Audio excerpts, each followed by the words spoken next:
Buenos días, Lick. Buenos días, Lick. Buenos días, Lick. Buenos días, Lick. Buenos días. Buenos días.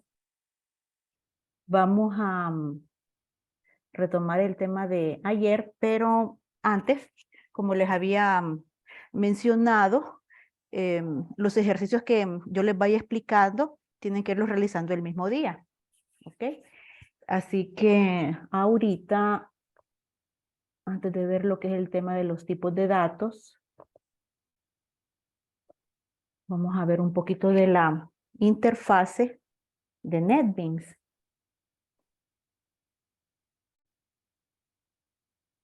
Bien, esta es la pantalla que a mí me sale cuando abro NetBeans. Bien, desde acá, bueno, aquí yo tengo unos proyectos abiertos que son del periodo pasado. Bien, entonces aquí están los nombres de los proyectos. ¿Qué es un proyecto? Bueno, un proyecto, ¿verdad?, es un conjunto de componentes. Bien, no es como lo que vimos en metodología cuando se utilizaba el simulador de PCEN, que pues teníamos PCEN, ahí escribíamos nuestro código y entonces al ejecutarlo, el compilador de PCEN generaba un código ejecutable. Entonces prácticamente teníamos dos archivitos. El archivito con el código que nosotros escribíamos y un archivo temporal que es el que se crea cuando se ejecuta el programita en PCEint. Bien, no, aquí es diferente. El término proyecto significa una serie de archivos, cada uno de ellos componentes, unos de los cuales son creados por nosotros, obviamente, pero otros son creados automáticamente por Java. Entonces, cuando nosotros creamos un proyecto, no solamente se crea un archivo, no, se crea una carpeta. una carpeta en la cual ya existen una serie de componentes aún antes de que nosotros iniciemos a escribir nuestro código.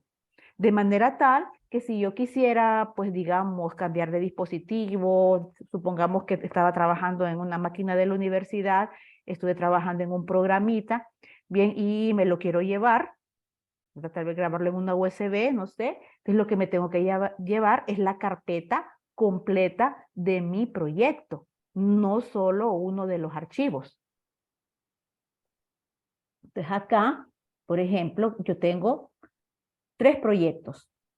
Entonces, miren, ahí ya me dio la ubicación, que dice location, y dice está guardado en la unidad D, en la carpeta lenguaje de programación 1, o sea, una carpeta que yo tengo creada en mi computadora. Y la carpeta de mi proyecto, ahí está, venta artículos while. Bien, así que el nombre del proyecto también es el nombre de la carpeta en la cual está contenido el mismo. ¿Cómo se crea un proyecto? Bueno, eso varía un poco de la versión de NetBeans que ustedes estén manejando. Vean que aquí yo estoy manejando la 12.0, estará en la parte superior, a donde dice Apache NetBeans 12.0. Las versiones superiores, crear un proyecto lleva menos pasos, porque ya automáticamente crea toda la serie de componentes que nosotros vamos a necesitar. Pero los pasos iniciales son los mismos.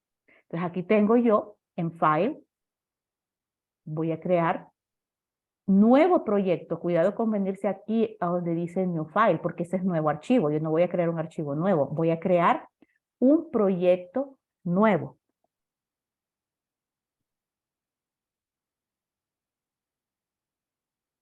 Entonces se abre una ventanita, nuevo proyecto, y tengo categorías de proyectos, ¿bien?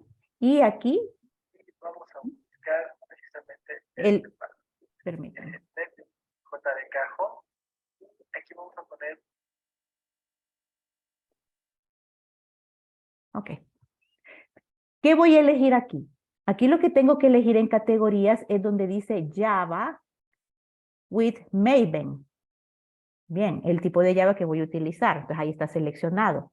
Y aquí en proyectos voy a elegir Java Application, o sea, aplicación de Java. Hay varios tipos de proyectos, pero recuerde que nosotros, como estamos iniciando en este lenguaje, pues vamos a iniciar trabajando con proyectos sencillos. Así que vamos a usar el primero.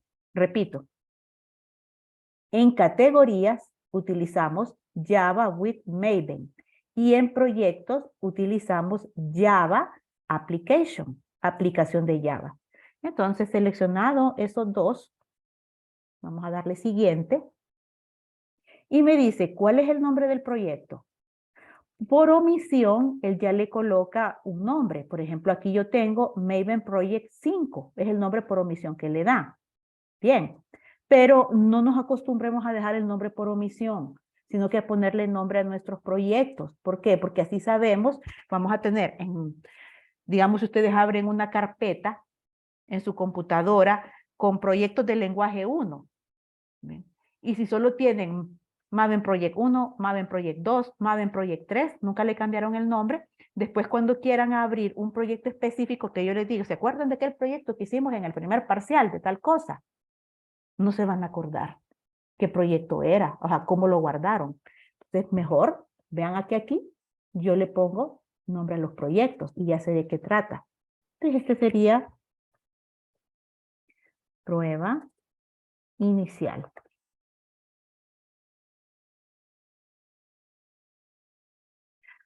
La ubicación. Yo puedo cambiar. Como yo ya tengo definida mi carpeta en mi máquina, entonces aquí ya la tengo por omisión. Todos los proyectos que yo cree me los va a crear dentro de la carpeta de lenguaje 1. Ustedes pueden crear su propia carpeta y después venirse acá a Browse para buscar la carpeta donde desean grabar. Entonces aquí ya tengo yo mi nombre y la ubicación donde voy a guardar el proyecto.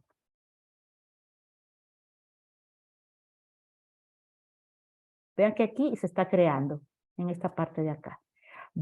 Miren que todos estos son componentes de mi proyecto. Mira, los paquetes de origen, las dependencias de Java, los archivos de proyecto, y todavía no hemos iniciado a trabajar en código. Todos estos componentes se guardan dentro de la carpeta que se acaba de crear y que se llama prueba inicial. Expandí.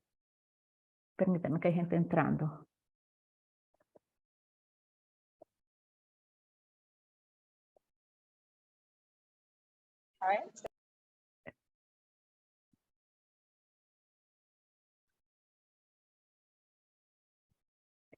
Bueno, entonces acá.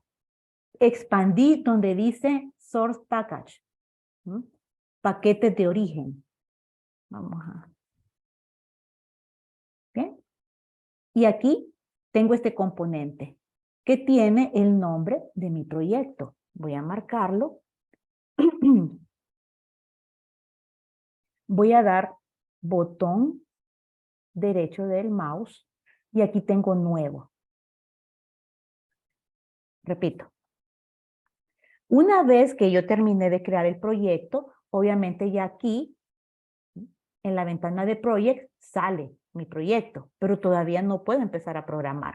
Así que lo que voy a hacer es, donde dice Source Package, lo voy a expandir, porque se presentaba así, entonces lo expando, selecciono el componente que está ahí con el nombre de mi proyecto, doy botón derecho y me aparece este menú. Después de eso voy a New, o sea, nuevo.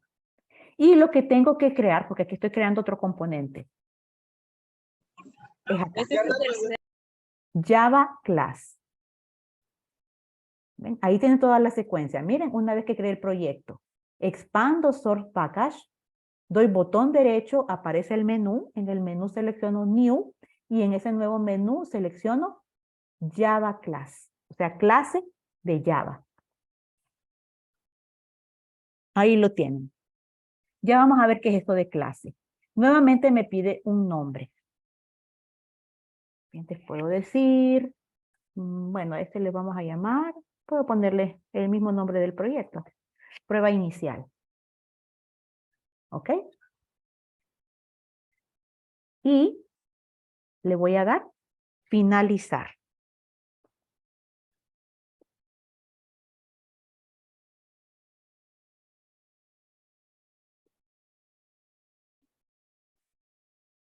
Espérenme un momento.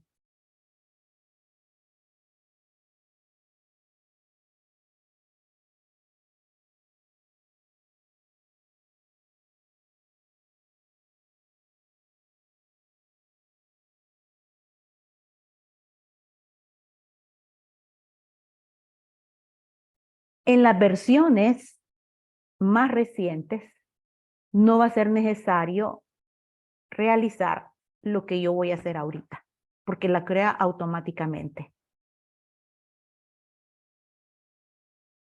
Pero lo que yo hice hasta llegar a este punto, sí lo van a hacer todos.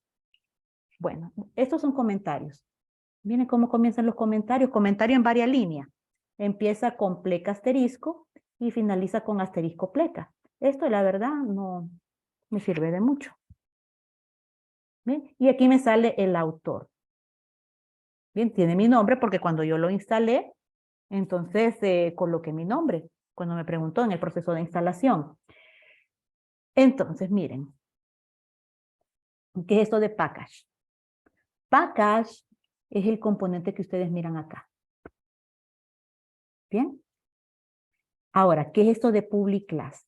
Public class es el último paso que yo hice cuando le di aquí botón derecho en esta parte de acá y dije nuevo Java class.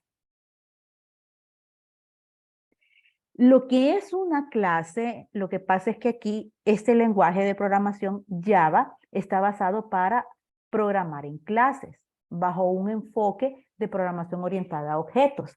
Pero nosotros,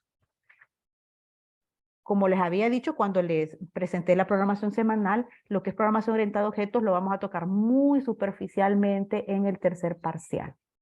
Bien, entonces basta por ahora decir que todo lo que nosotros vayamos a realizar, nuestro código, debe de estar contenido en una clase.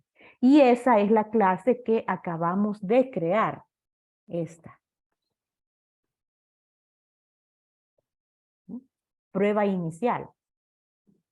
Ahora, las llaves aquí es un asunto muy importante porque significan el inicio y el final de un segmento de código. En este caso, que yo únicamente tengo la clase prueba inicial, abre llaves, indicando que ahí inicia todo lo que le pertenezca a la clase prueba inicial. Y acá, cierra llaves, indica el fin del código de la clase prueba inicial. Aquí puedo ponerle un comentario porque vamos a estar trabajando con distintos juegos de llaves. De fin de clase. Para que yo sé que inicio acá y finalizo acá. Dentro de todo esto, muchachos, es donde yo programo. Acá. Nada de poner código por aquí. Sí puede haber código, ¿verdad? Pero en este caso sería importar librerías, que ya cuando entremos a los programas vamos a ver qué significa eso. Pero lo que es definición de variables, instrucciones de entrada-salida, decisión, todo eso tiene que estar contenido dentro de una clase. Bien. Ahora, no es que yo ahí pueda empezar a programar. No, necesito todavía otro componente. Bien. Y es que los programas en Java se basan en funciones.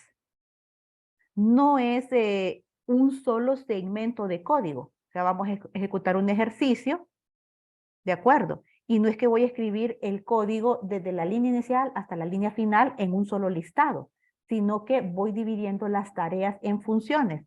Ya ese es un tema que vamos a ver nosotros la próxima semana. Entonces aquí me hace falta algo, un elemento muy importante, que es la clase principal de cualquier proyecto en Java. No la crea automáticamente en esta versión. En las más recientes sí la crea automáticamente. Entonces, vamos a ver de qué trata eso.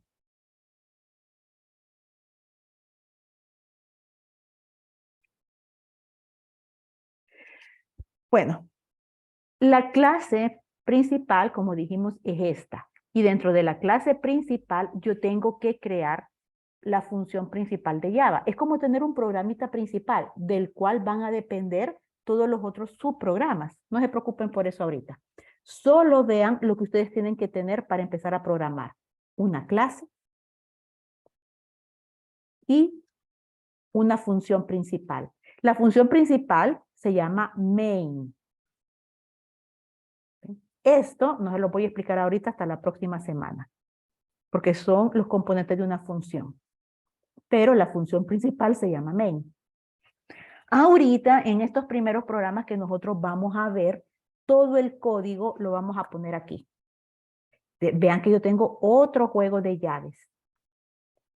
Entonces, esta llave abierta acá es el inicio de main. Y esta llave que se cierra acá, voy a poner comentario, es el fin de main, de la función principal. ¿Ok? Ahora, yo hice algo para crear esta función porque no estaba. No me puse a escribir todo. No me puse a escribir public, static, void, no lo hice. Sino que lo que realicé fue poner únicamente las primeras letras. P, S, V, M. Esto, dice. P de public, S de static, V de void, M de main.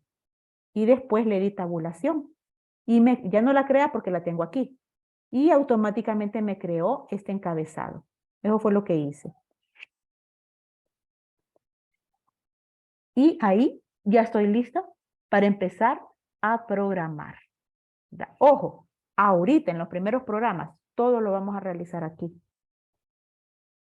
Ahorita quiero decir esta semana. Ya después ustedes van a ver que puedo programar, por ejemplo, acá. Y después puedo tener también código en esta parte de acá, fuera de main. ¿Alguna consulta?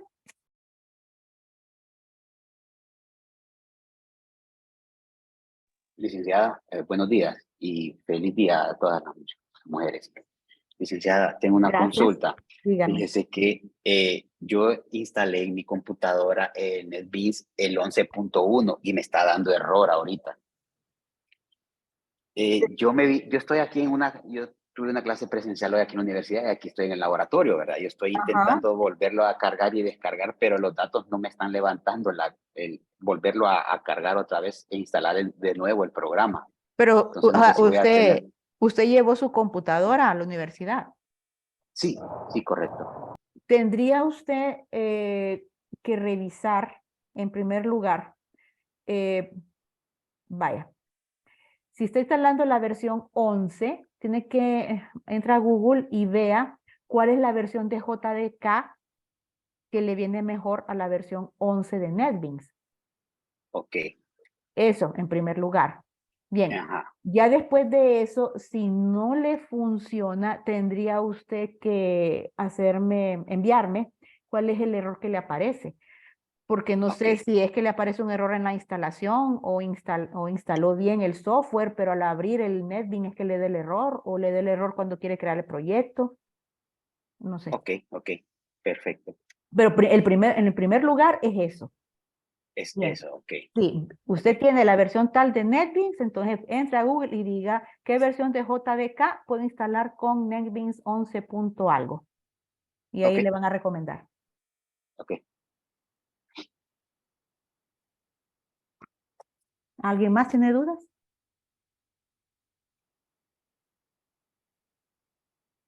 Ok. Entonces, así es como creamos un proyecto en Java. Por ejercicio que realicemos, vamos a crear un proyecto nuevo, a menos que yo les indique otra cosa. Ahora, viendo esto, ya podemos retomar la parte de los tipos de datos que habíamos iniciado ayer. Estábamos viendo este diagrama y les estaba comentando sobre lo que son datos primitivos y no primitivos. Creo que hasta ahí nos quedamos ayer a definir eso. ¿Es correcto?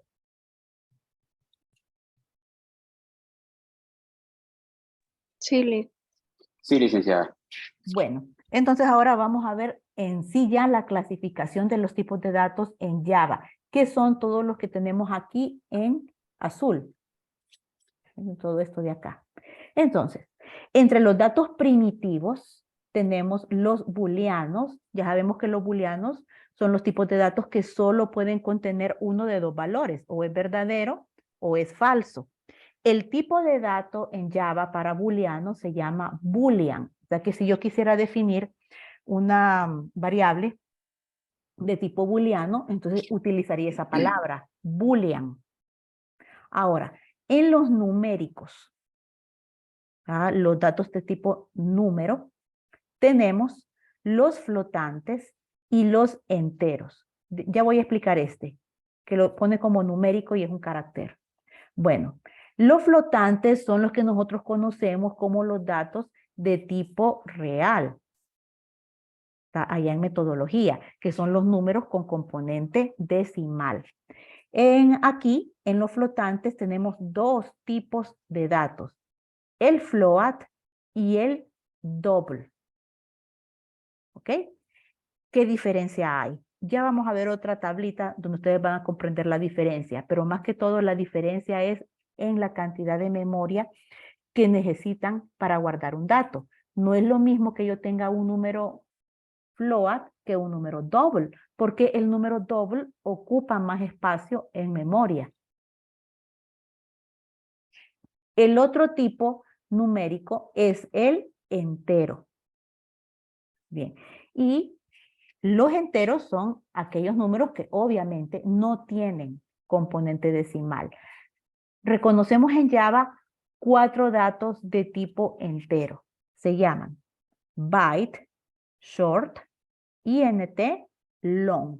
La diferencia es lo mismo de lo que les estaba hablando que con el flotante, la cantidad de memoria que ocupan, o sea, la cantidad de bytes en memoria que se les asigna cuando ustedes definen una variable de ese tipo, viniendo desde la que ocupa menos cantidad de memoria, que es el byte, hasta el que ocupa mayor cantidad de memoria, que es el long. Obviamente la cantidad de memoria, ¿verdad?, significa que yo puedo almacenar números mucho más grandes. O hablando de los datos de tipo flotante, entre mayor cantidad de memoria, yo puedo almacenar números con mayor grado de precisión. La precisión se refiere a la cantidad de posiciones decimales que se puede manejar en un dato real. Ahora, el carácter. A ver, sí les expliqué la diferencia entre lo que es un carácter y una cadena de caracteres. ¿Se las expliqué ayer? ¿Sí o no? ¿Qué es un dato de tipo carácter? Que también lo vieron en metodología. Serían letras. No solamente letras. Sí, Lick, usted nos dijo que era como una cadena. No, no era como una cadena.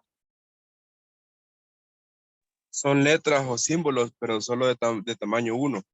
Así es, un dato de tipo carácter es un dato de longitud 1, que solo puede almacenar un carácter o un dígito o un carácter especial. Por ejemplo, puedo almacenar el asterisco, pero no más, posición 1. No puedo almacenar una cadena de caracteres. Por ejemplo, el nombre Ana, que contiene 3 caracteres, es imposible almacenarlo en este tipo de datos. Solo cabría la primera letra, la A, es de longitud 1. La cadena de caracteres es un conjunto de caracteres. Entonces ahí sí puedo almacenar nombres, direcciones, etc. Bueno, entonces, a lo que íbamos es que aquí el dato de tipo carácter, que en Java se llama char, bien, lo pone como numérico debido a que hay varias cosas que Java ha heredado de su lenguaje origen, que es C. Bien, en C, ¿verdad? No puedo decir antiguamente, pero cuando fue creado, digamos, hay algunas cosas que eran muy engorrosas de manejar. Una de esas eran los datos tipo carácter. Entonces él no los interpretaba desde el punto de vista de un carácter, sino que los interpretaba desde el punto de vista de un número. Vaya a ser así. Lo que interpretaba era el valor que ese carácter tenía en la tabla ASCII. Ya sabemos que cualquier dato de nuestro alfabeto o de cualquier otro alfabeto, de cualquier idioma, se representa por un código numérico. Por ejemplo, si yo no tengo la arroba en mi computadora, ¿cuál es el código de la arroba? Creo que es el 64. Entonces yo pongo alt 64. ¿Por qué 64? Porque 64 es el valor numérico del símbolo de la arroba. Entonces, anteriormente, las versiones de C, que es el origen de Java, manejaban así los datos. Por eso se quedó como numérico. Es más, en las versiones de C, C++, las primeras, no existía una cadena de caracteres. O sea, no existía un tipo de datos. Si yo quería guardar un nombre, no lo podía hacer. No había un tipo de dato. Entonces, es donde uno se venía obligado a definir un vector de tipo char. Bien, y en cada posición del vector yo almacenaba una letra. Por ejemplo, quería guardar el nombre de Ana. Tenía que definir un vector de 3 filas y en cada fila guardaba una de las letras. Y así manejaba yo las cadenas de caracteres. Eso ya no sucede acá. Entonces, esos son los datos primitivos. Los datos no primitivos, bien, que son aquellos que pueden almacenar varios valores al mismo tiempo. Y fíjense que aquí tenemos el string.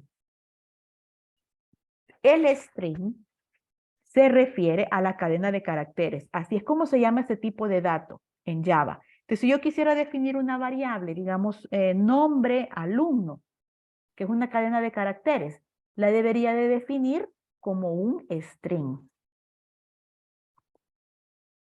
El otro que vamos a ver aquí en esta clase es el array. Array significa arreglo. Los arreglos son ya sea los vectores, ¿bien?, o las matrices. Vectores, arreglos de una sola dimensión. Matrices, arreglos de 2 dimensiones. Entonces son tipos de datos capaces de almacenar varios valores al mismo tiempo. ¿Sí? Obviamente existen más datos no primitivos, pero no son tema de esta asignatura. ¿Consultas sobre esta tabla? Revísenla, por favor.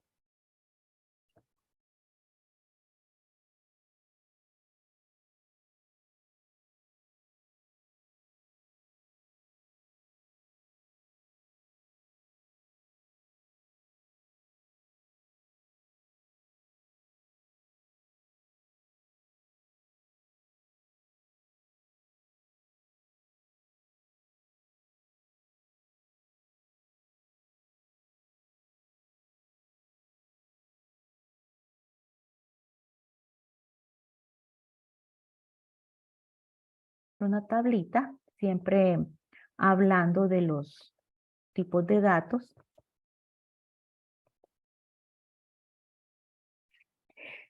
Estos son, aquí en la primera columna, estamos hablando de los tipos de datos primitivos.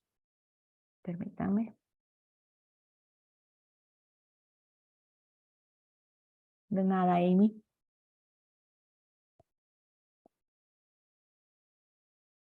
Entonces, en la primera columna tenemos los nombres de los tipos de datos, que son los mismos que vimos en la gráfica anterior. Aquí está el byte, el short, int, long, float, double, char y boolean. Acuérdense que los primeros 4 son los enteros, byte, short, int y long. Los siguientes 2, el float y el double, son los de tipo real. Aquí está el char, el carácter, y aquí está el booleano, que es el lógico. Entonces, para que ustedes vean cuál es la diferencia. Miremos las primeras 4 líneas. Byte, short, int, long. Todos son enteros. Pero ¿cuál es la diferencia? Miren. La cantidad de bits que ocupan en memoria. Va desde el más pequeño, que solo ocupa 8 bits, que es el byte, hasta el long, el más grande, que ocupa mayor cantidad de memoria, que ocupa 64 bits. Aquí les está dando el rango de valores que puede admitir. ¿Qué significa? Por ejemplo, un dato byte que tiene una capacidad de 8 bits puede almacenar desde 128 negativo hasta 127 positivo. Entonces, solo maneja números muy pequeños. El short, que ocupa en memoria 16 bits. Entonces, es capaz de almacenar desde 32.768 negativo hasta 32.767 positivo. Todavía así almacena una mayor cantidad de números, pero todavía es muy limitante. Lo que se usa generalmente es el siguiente, que es el INT de entero, de integer. El INT ocupa 32 bits en memoria. Y miren el rango de valores que puede manejar. Aquí estamos hablando de miles de millones. ¿Ok? Bien, entonces cuando manejamos datos de tipo entero, es el que utilizamos con mayor frecuencia. Y por último tienen el long, que ocupa 64 bits. Y aquí pues ya no puede poner el rango de valores debido a que ya maneja números muy grandes, entonces utiliza notación exponencial. En cuanto a los que son real, el float y el double. El float es el más pequeño, 32 bits. Y aquí está el rango de valores que maneja. Y después tenemos el double, 64 bits. Obviamente maneja un rango de valores mucho más grande. Un char, un dato de tipo carácter, maneja 16 bits en memoria para poder representar cualquier carácter en varios idiomas. Y el boolean, que solo es verdadero o falso, solo ocupa un bit. ¿Por qué solo ocupa un bit? Porque es o 0 o 1. Así lo va a interpretar el compilador. Entonces ahí tenemos el tamaño en memoria de cada uno de los tipos de datos que existen. ¿Consultas?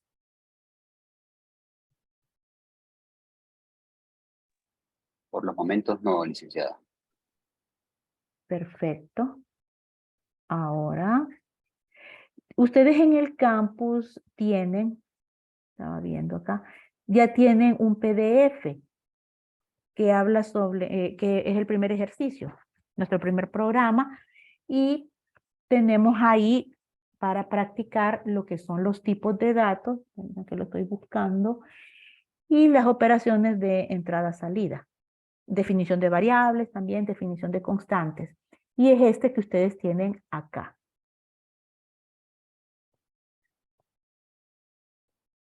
Entonces, empieza nuestro código con esta sentencia.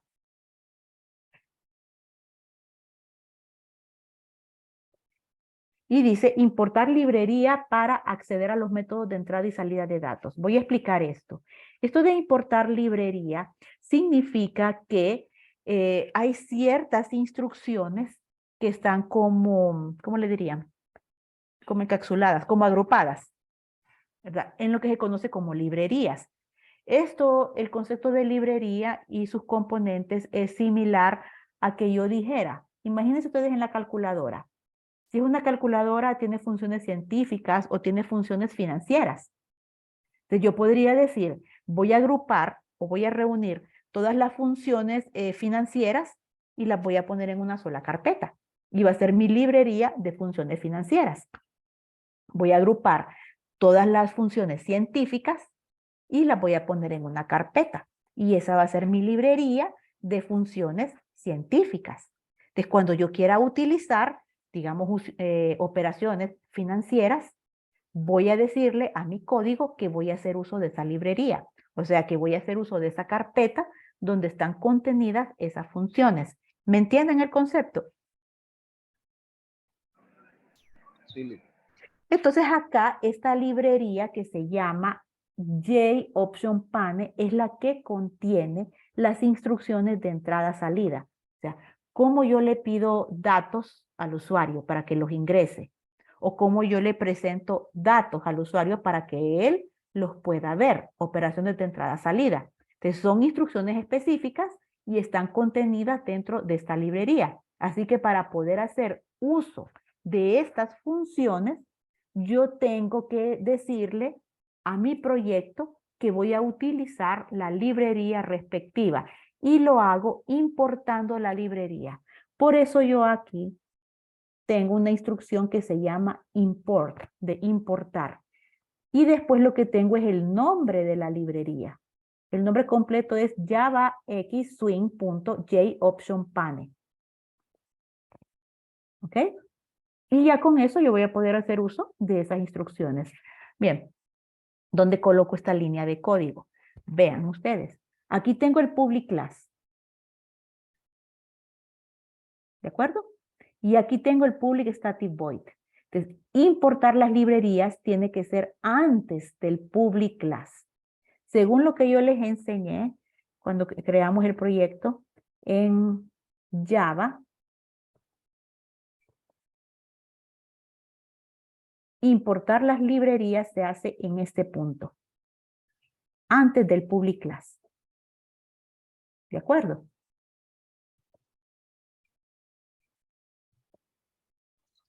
¿Cómo dijo? Perdón.